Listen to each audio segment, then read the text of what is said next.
And here at the Harper Library and the University of Chicago, our distinguished guests have their own ideas too. So let's join them now. It seemed to me he was saying that the golden age for America, when it was truly a land of opportunity, was the late 19th, early 20th century. No regulations, no permits, no red tape. I would argue that the government played a decisive role in an enormous grant to the railroads in creating an American capitalist economy. And secondly, if you go back to that golden age, you find that the government constantly intervened in a rather characteristic way. It used troops against strikers. American labor history has been the most violent, bloody class struggle anywhere in the world. And the government, up until 1932, the law, the courts, the society, always sided with business, always sided against working people. Therefore, I would argue that both economically and in terms of repressing the attempts of people to assert their freedom, government prior to the rise of the welfare state in this country was more or less owned by business. Milton Friedman. Michael Harrington is seeing the hole in the barn door, and he's not looking at the barn door itself. The plain fact is, during the whole of that period, while government did intervene from time to time, and mostly to do harm, I agree with him that government intervention was, in the main, not a good thing, tariffs, for example. On the other hand, throughout that whole period, government spending, federal government spending, central government spending, never was more than 3% of the national income. It was trivial. The land grants to the railroads were a minor factor. I don't approve of them. I'm not saying they were a good thing, but they were a very minor factor. One has to have a sense of proportion, and that goes to the whole discussion. I am not an anarchist. I am not in favor of eliminating government. I believe we need a government.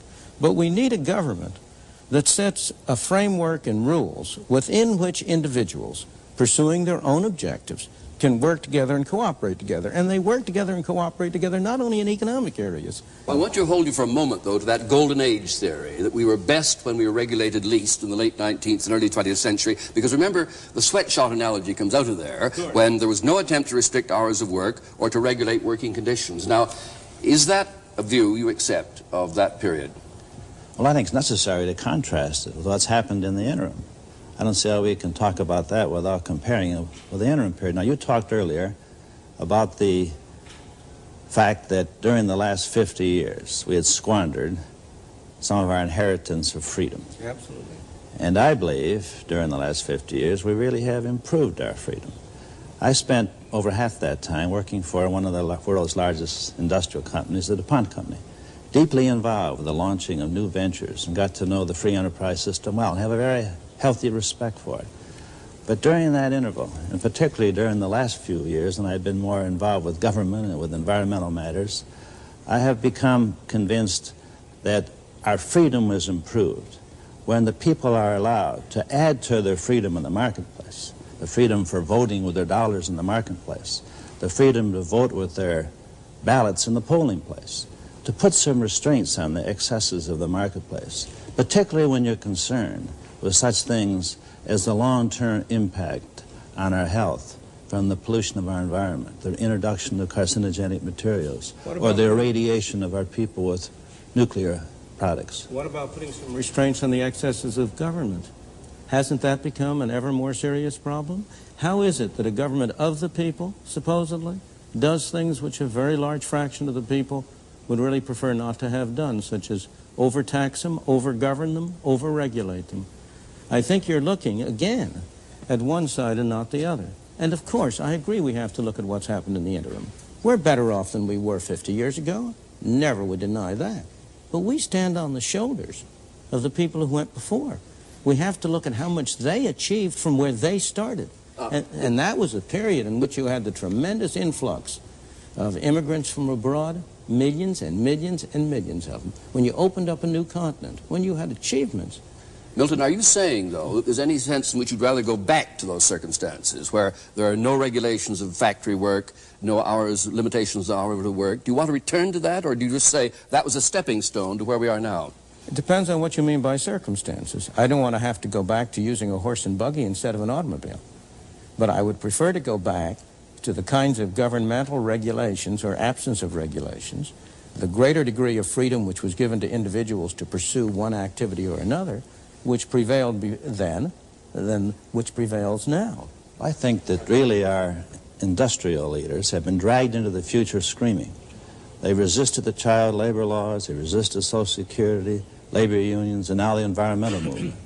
Once the government forced them to pay attention to those by the voting of the people on the ballot box and in the polling place, then the industrial leaders, business leaders, paid attention to those rules and have done a good job in most cases of abiding by them. Excuse me. Bob Galvin is an industrialist. Now, come on, is that a fair statement?